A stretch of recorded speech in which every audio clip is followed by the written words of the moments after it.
रहा जोशीमठ में संकट।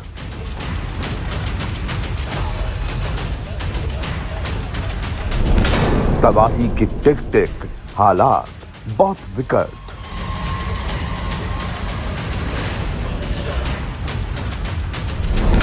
पल पल टूटता कुदरत का कहर।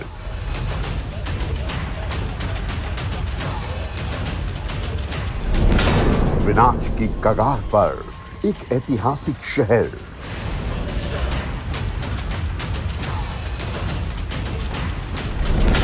धंसते शहर में आज से गिराई जाएंगी इमारत।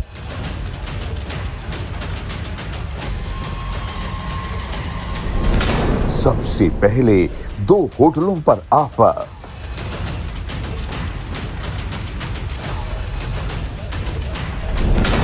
लग गए लाल निशान, टूटते अरमान, टूटेंगे मकान।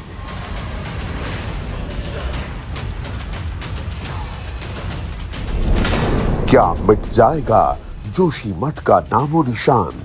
ये 17 साल से प्रोविजन स्टोर चला रहे थे और हर दिन 8 से 9 हजार का बिजनेस करते थे। अचानक से ये दोगुना हो गया। जानना चाहते हो कैसे? तो फ्रीडम ऐप को अभी डाउनलोड करें।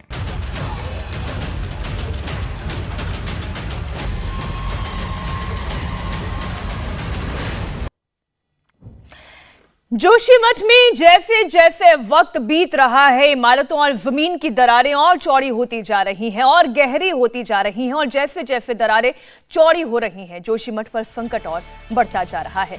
बड़ी खबर यह है कि जिन होटल्स और मकानों में ज्यादा दरारें हैं, उन्हें गिराने का काम आज से शुरू हो जाएगा। लेकिन इससे पहले मैं आपको आगे की खबर बताऊं, जरा आप सोचिए, क्या केवल मकान ढहा देने से, होटल, ये इमारतें गिरा देने से संकट खत्म हो जाएगा? चलिए सबसे पहले जोशीमठ के वो 2 होटल आपको दिखाते हैं जो गिराए जाएंगे, जो सबसे ज्यादा बुरी हालत में हैं। सेंट्रल बिल्डिंग रिसर्च इंस्टीट्यूट की टीम की निगरानी में 2 होटल को हटाने का काम थोड़ी देर में शुरू किया जाएगा। जिन 2 होटलों को तोड़ने का काम शुरू होगा, उनका नाम है होटल माउंट व्यू और होटल मलारी इन। इन होटल्स की वजह से आसपास के घरों पर भी बड़ा खतरा मंडरा रहा है। अगर ये दोनों होटल अपने आप गिरते हैं तो आसपास के कई घरों पर इसका असर पड़ता है। यही वजह है कि कल मुख्य सचिव की बैठक में सबसे पहले इन होटलों को हटाने का फैसला किया गया था। होटल को जमींदोज करने के दौरान एनडीआरएफ और एसडीआरएफ की टीम भी मौके पर मौजूद रहेगी। एसडीआरएफ और एनडीआरएफ की टीम मौके पर पहुंच चुकी है। जोशीमठ में एक एक करके उन सभी इमारतों को ढाया जाएगा जिनमें बहुत ज्यादा दरारें आ चुकी हैं। हालांकि इमारतें गिराने के लिए विस्फोटकों की मदद नहीं ली जाएगी, मैकेनिकल तकनीक से घरों और होटल को गिराया जाएगा। ग्राउंड जीरो से इंडिया टीवी संवाददाता पवन नारा की एक रिपोर्ट देखिए।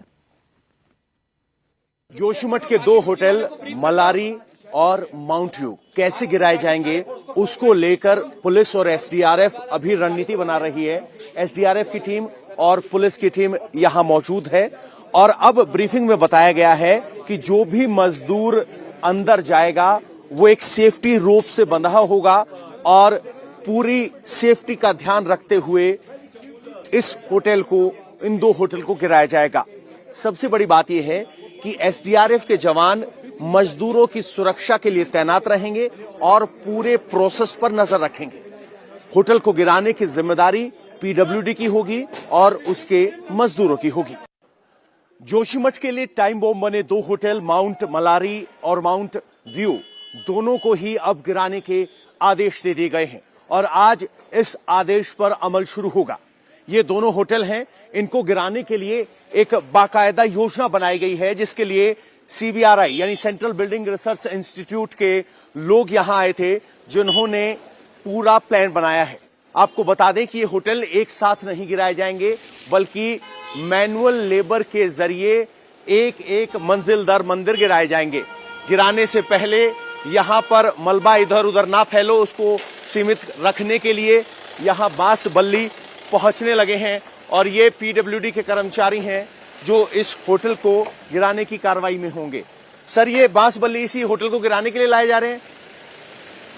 हाँ जी, तो ये वो बांस बल्लियां हैं जो एक क्लैडिंग की जाएगी चारों तरफ, ताकि ईंट दर ईंट इस होटल को गिराया जाए। इस होटल के पीछे लगभग 20 से 25 ऐसे मकान हैं जो सीधे इस होटल की जद में हैं उनको बचाना सबसे बड़ी प्राथमिकता है और इसीलिए सीबीआरआई की मदद ली गई है कि कैसे इस होटल को सुरक्षित तरीके से तोड़ा जा सकता है। ये इकलौता माउंट व्यू होटल नहीं है, लगातार नीचे जाएंगे आप, माउंट व्यू होटल नहीं है, नीचे जाएंगे तो दूसरा होटल मलारी है, उसको भी गिराने के आदेश हुए हैं और गिराया जा रहा है। एसडीआरएफ की टीम मौके पर तैनात है। एसडीआरएफ की भूमिका ये है कि पीडब्ल्यूडी के जो भी कर्मचारी जाएंगे वो सब उनकी सुरक्षा सुनिश्चित करेंगे। ये विद्युत विभाग है जिनके गाड़ी पर आप पोल देख सकते हैं, ये वो पोल उस इलाके में लगाए जा रहे हैं जहां लोगों को शिफ्ट करना है। मौके पर एनडीआरएफ भी पहुंच गई है क्योंकि अगर इस होटल को गिराया जाता है और कोई आपदा की स्थिति पैदा होती है तो एनडीआरएफ मौके पर तैनात रहेगी जो एक्शन लेगी। ये वो मलारी होटल है जिस पर लाल निशान लगाया गया था, सामान हटा लिया गया है, अब इसको भी तोड़ा जाएगा। तो कुल मिलाकर अभी प्रशासन के सामने सबसे बड़ी चुनौती ये है कि इन्हें सुरक्षित तरीके से कैसे तोड़ा जाए। सुरक्षा आसपास के घरों की, सुरक्षा उन मजदूरों की जो इसे तोड़ने के लिए अंदर जाएंगे, क्योंकि ये बिल्डिंग असुरक्षित है, रहने लायक नहीं है, इनको तोड़ा जाना है। तो कैसे तोड़ा जाए ये सबसे बड़ी चुनौती है। हमें बताया गया है कि इन्हें मंजिल दर मंजिल तोड़ा जाएगा और इसके लिए मैनुअल लेबर का इस्तेमाल किया जाएगा। यहां अगर आप आएंगे तो होटल के मालिक यहां पर दिखाई दे रहे हैं। अब इनसे पूछ लेते हैं कि क्या इन्हें कोई आदेश दिया गया है। सर, क्या आ गए ये लोग? तो ये होटल है आपका है जी, तो क्या इसको तोड़ने का कोई नोटिस मिला है आपको? सर सबसे पहले तो मैं जनजाति का व्यक्ति हूँ और हम लोग जो है कि यहाँ की जनजाति हैं और 4 बजे सुबह एक समाचार पत्र में आर्टिकल आता है, समाचार पत्र का आर्टिकल सोशल मीडिया में आता है, उसमें लिखा जाता है कि 9 बजे ये होटल का तोड़ने का शुरू कर दिया जाएगा तोड़ना। लेकिन हमारे सेंट्रल गवर्नमेंट, स्टेट गवर्नमेंट और यहाँ की जो एडमिनिस्ट्रेशन जो लोकल है, जिलाधिकारी से लेकर एसडीएम से लेकर, हम तो ये चाहते हैं हमें नोटिस क्यों नहीं दिया जा रहा है। सर, ये डिजास्टर एक्ट के तहत अनसेफ बिल्डिंग है जी। और इसकी वजह से बाकी पे भी खतरा है, नहीं, इसलिए तोड़ी जा रही। क्या बात ये नहीं आपको नहीं कुछ गड़बड़ लग रही है? हम आई एम एग्री सर, हम ये चाहते हैं कि जनहित में तोड़ा जाए, लेकिन उसके पहले हमको नोटिस तो दिया जाना चाहिए ना। हमारी आर्थिक मूल्यांकन बिल्डिंग की होनी चाहिए ना, होटल की आर्थिक मूल्यांकन होना चाहिए। नो प्रॉब्लम, जनहित में तोड़ा जाए, कोई बात नहीं है। लेकिन अभी आप कह रहे हैं मूल्यांकन नहीं हुआ है। जी जी जी जी। तो ये अंकल जी हैं, होटल के मालिक हैं, कह रहे हैं कि अभी होटल का मूल्यांकन नहीं हुआ है, नोटिस नहीं दिया गया है। लेकिन आपको बता दें, डिजास्टर मैनेजमेंट एक्ट के तहत इस बिल्डिंग को अनसेफ डिक्लेयर किया गया है और लोगों की सुरक्षा को देखते हुए इसे तोड़े जाने का आदेश हुआ है। क्या गजब का कंट्रास्ट है ना, एक तरफ ब्लास्ट कर करके सुरंगें बनाई जाती हैं, सड़कें बनाई जाती हैं और वहीं पर रहने वाले रहवासियों की इमारतों को अब कहीं कोई बहुत नुकसान आसपास की इमारतों को ना हो जाए या पहाड़ों को ना हो जाए, उसके लिए शारीरिक श्रम का इस्तेमाल किया जा रहा है। बहरहाल पवन नारा हमारे साथ ग्राउंड जीरो से मौजूद है, लगातार वो जोशीमठ के अलग अलग इलाकों में पहुंचकर वहां की स्थिति इंडिया टीवी के दर्शकों तक पहुंचा रहे हैं। आज कितने घरों को या कितने मकानों को गिराया जाएगा और इसके लिए क्या प्रक्रिया अपनाई जाएगी? पवन। मीनाक्षी, सबसे पहले मैं आपको बताना चाहूंगा कि प्रशासन के लिए सबसे पहले इन 2 होटलों को गिराना प्राथमिकता है। बाकी घरों को गिराने का एक प्रोसेस तो है, लेकिन उस पर पहली एक्शन नहीं होगा तो कम से कम जो घरों के मालिक हैं, जिन्होंने अपना सामान घरों में छोड़ा हुआ है, वो इंडिया टीवी देखकर सुनिश्चित हो सकते हैं कि प्रशासन की पहली प्राथमिकता इन 2 होटल्स को गिराना है। वो क्यों जरूरी है वो आपको बता देते हैं, क्योंकि ये दोनों ही होटल जमीन से 3-3, 4-4 और 5-5 मंजिल हैं। तो इसकी वजह से इन होटल जब गिरेंगे तो इनकी जद में 25 से 30 मकान इन होटलों के पीछे हैं। उनको बचाने के लिए इन होटलों को गिराया जाना जरूरी है और उस वक्त का इंतजार नहीं किया जा सकता जब ये होटल अपने वजन और ढलाव की वजह से अपने आप गिर जाए। उसकी कार्रवाई शुरू हो गई है। अभी बिजली का कनेक्शन काटने के लिए एक लेबर ऊपर चढ़ी, उसने इन दोनों होटल्स की बिजली काट दी है। होटलों को खाली कर लिया गया है। एसडीआरएफ मौके पर मौजूद है। तो फिलहाल सरकार के लिए प्रायोरिटी ये 2 होटल हैं। लेकिन पवन, आपकी लगातार जो रिपोर्ट्स आप वहां से भेज रहे हैं उससे तो ये समझ में आता है कि केवल ये 2 होटल नहीं, ऐसे बहुत सारे मकानों को चिन्हित किया गया है जिसे एक एक करके गिराना है। लेकिन स्थानीय लोगों के लिए ये कोई एकमात्र सोल्यूशन नहीं है, उन लोगों को आसरा चाहिए, वो कैसे होगा? 673 परिवार ऐसे आइडेंटिफाई किए गए हैं जो किसी अनसेफ स्ट्रक्चर में रहते हैं। उनमें से 603 में से 83 परिवारों को नगर निगम, इंटर कॉलेज, गुरुद्वारा और कुछ होटल के कमरों में शिफ्ट किया गया है। बाकी लोगों को शिफ्ट करने के लिए सेफ लोकेशन की तलाश की जा रही है। और अब जो 673 मकान हम बता रहे हैं उनकी भी ग्रेडिंग की जा रही है कि कौन सा ऐसा मकान है जो बिल्कुल असुरक्षित है और किसमें हल्की दरारें हैं। ये भी एक डायनेमिक प्रोसेस है क्योंकि वक्त के साथ दरारें बढ़ती जा रही हैं। तो जो कम दरार वाला मकान है, पता चलता है वो अगले दिन गंभीर दरार वाला मकान बदल जाता है। तो बहुत बदलती हुई स्थिति है और प्रशासन के सामने उन सब लोगों के लिए छत मुहैया कराना बहुत बड़ी चुनौती। जितने विशेषज्ञों से पवन आपकी वहां पर बात हो रही है उनका क्या कहना है, क्योंकि आपकी एक और रिपोर्ट में देख रही थी उसमें आप ये बताया था कि मौसम बदल रहा है और अगर बारिश हो जाती है तो लैंडस्लाइड का खतरा होगा। और पहाड़ी इलाके तो वैसे भी हर कुछ सालों में धीरे धीरे करके ही सही लेकिन अपनी ज्योग्राफी को बदलते हैं। विशेषज्ञ क्या कह रहे हैं, ये स्थायी समाधान क्या है जोशीमठ के लोगों के लिए? बिल्कुल मीनाक्षी, मैं आपको बताऊं उससे पहले आपको जरा मैं मौसम का हाल दिखा देता हूं। कल हमने बताया था किस तरह से यहां बादल छा गए। आज राहत की बात यह है कि बादल कुछ साफ है, आसमान साफ है, धूप स्पष्ट है, तो लोगों ने राहत ली है। जहां तक विशेषज्ञों की बात है तो मेरे कैमरामैन को कहूंगा नीचे की तस्वीरें दिखाते रहें। विशेषज्ञों का यह मानना है कि जोशीमठ का पहाड़ ग्लेशियर के रेजिड्यू पर बसा हुआ पहाड़ है, मतलब बोल्डर्स और मलबे के ऊपर बसा हुआ शहर है जो चट्टान आधारित नहीं है, जो 1973 से लगातार नीचे दरक रहा है। बहुत से ऐसे पोस्टर आपको सड़क पर होंगे जिसमें कहा गया है कि पहाड़ नीचे दरक रहा है, सावधानी से चलें, और वो पोस्टर 20-25 साल पहले बोर्ड पे लिखा गया था, वो भी आज मौजूद है।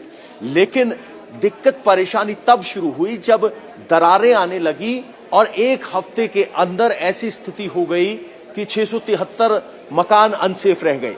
अब जरा देखिए, यहां एसडीआरएफ अपनी कमान ले चुकी है, तैयार खड़ी है, अधिकारी मौके पर पहुंचे हुए हैं, मुआयना कर रहे हैं कि कैसे इस डिमोलिशन प्रोसेस को आगे बढ़ाया जाए।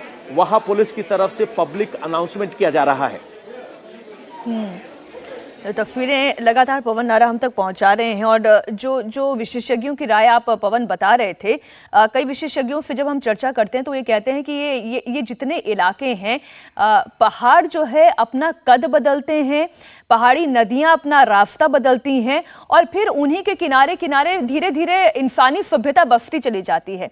लेकिन इन सभ्यताओं को बसाने के चक्कर में आज हम देख रहे हैं जोशीमठ में इतनी मंजिला मकान बने हुए हैं, होटल बने हुए हैं, आसपास सड़कों का जाल बिछाया जा रहा है, सुरंगें बनाई जा रही हैं। क्या विशेषज्ञों का यह मानना है कि ये सब भी कारण हो सकता है इन दरारों का? देखिए, जो इकोलॉजिस्ट हैं, पर्यावरणविद हैं, वो मानकर चल रहे हैं कि जिस तरह से छोटी छोटी ट्रिब्यूटरीज जिनसे मिलकर गंगा बनती है, उन पर जो बांध बनाए जा रहे हैं उसकी यहाँ की इकोलॉजी को खतरा हो रहा है। लेकिन कल एनटीपीसी के यहाँ के प्रोजेक्ट जीएम से मैंने बात की, उनकी तरफ से बताया गया कि जो लोग शंका जता रहे हैं कि एक सुरंग खोदी जा रही थी जिसमें एक टनल बोरिंग मशीन फंसी है, उसकी वजह से ये आपदा आई है। उन्होंने बताया कि ये इस जोशीमठ शहर की अलाइनमेंट से 2.5 किलोमीटर दूर वो टनल जा रही है और वो टनल ब्लास्टिंग के जरिए नहीं बल्कि टनल बोरिंग मशीन जिसमें एक ड्रिलिंग रिल चलती है उसके आधार पर तोड़ी जा रही है। तो एनटीपीसी की तरफ से कहा जा रहा है कि उनकी वजह से भूस्खलन नहीं हुआ है, लेकिन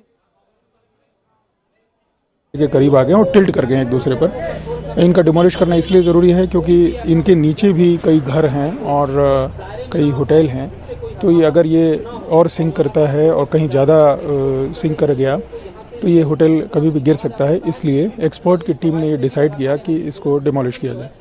तो सीबीआरआई के एक्सपर्ट आ रहे हैं, उन्होंने कल इसका सर्वे भी कर लिया था। अभी कुछ और टेक्निकल जानकारी इसके बारे में और वो देंगे कि किस तरीके से हम इसको डिमोलिश करेंगे। धन्यवाद। तो डिमोलिश कैसे किया जाएगा, आप एनडीआरएफ के अधिकारी को सुन रहे थे। पवन लगातार हमारे साथ जुड़े हुए हैं। विशेषज्ञों की राय आपने बताई। पवन, एक बार फिर से आप तस्वीरों के जरिए बताएं कि ये जो होटल माउंट व्यू हम देख रहे हैं और एक और इमारत जिसका आप जिक्र कर रहे हैं, कैसे इन्हें गिराया जाएगा, ये जरा विस्तार से समझाएं। बिल्कुल, अगर आपको मैं तस्वीरें लूं तो हमें यहां से थोड़ा सा लोकेशन चेंज करना पड़ेगा। आप जरा आइए तो आपको समझना बेहतर हो जाएगा। ये माउंट व्यू होटल है।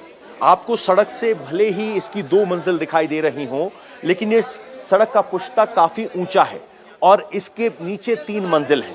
अब 5 मंजिल का ये विशालकाय होटल है जिसमें दरारें आ गई हैं और दरारें आने की वजह से इसका पूरा स्ट्रक्चर अनसेफ हो गया है। ये लगभग सड़क से 1.5 से 2 फीट ढल गया है या कहें झुक गया है। इस रेलिंग को देखिए, ये रेलिंग पहले इस होटल के शटर से जुड़ी हुई थी जो अब 1.5 से 2 फीट पीछे जा चुकी है, यानी इसके झुकाव को आप आसानी से समझ सकते हैं। मैं आपको थोड़ा आगे लेकर चलता हूं ताकि आपको ये स्थिति समझाने में हमें ये 17 साल से प्रोविजन स्टोर चला रहे थे और हर दिन 8 से 9 हजार का बिजनेस करते थे। अचानक से ये दोगुना हो गया। जानना चाहते हो कैसे? तो फ्रीडम ऐप को अभी डाउनलोड करें। आसान हो कि इस होटल का असर कितने घरों पर होने वाला है। अब यहां से अगर आप देखेंगे तो वो 2 मंजिल का होटल 5 मंजिल का हो जाता है और यहां से इसके नीचे 25 मकान है। ये 25 मकान अब इस होटल की जद में है। अगर ये होटल गिरता है तो इन 25 मकानों पर खतरा है। इन लोगों के घरों में कोई दरार नहीं है, लेकिन ये होटल अपने आप में टाइम बॉम्ब है। इसीलिए इसको हटाया और गिराया जाना जरूरी है। फिलहाल यहां लोगों ने अपने मकान खाली कर दिए हैं, लेकिन ये होटल अभी भी खतरा बना हुआ है। इसको गिराने के लिए बल्लियां आ गई हैं। पहले इस बिल्डिंग की क्लैडिंग की जाएगी, यानी बल्लियों से इसे घेरा जाएगा। फिर सेफ्टी हार्नेस के साथ पीडब्ल्यूडी के कर्मचारी अंदर जाएंगे और ईंट दर ईंट इसे गिराया जाएगा। इंडिया टीवी हर वक्त हर जगह डाउनलोड करने के लिए सर्च करें India TV news Google play store या ऐप स्टोर पर।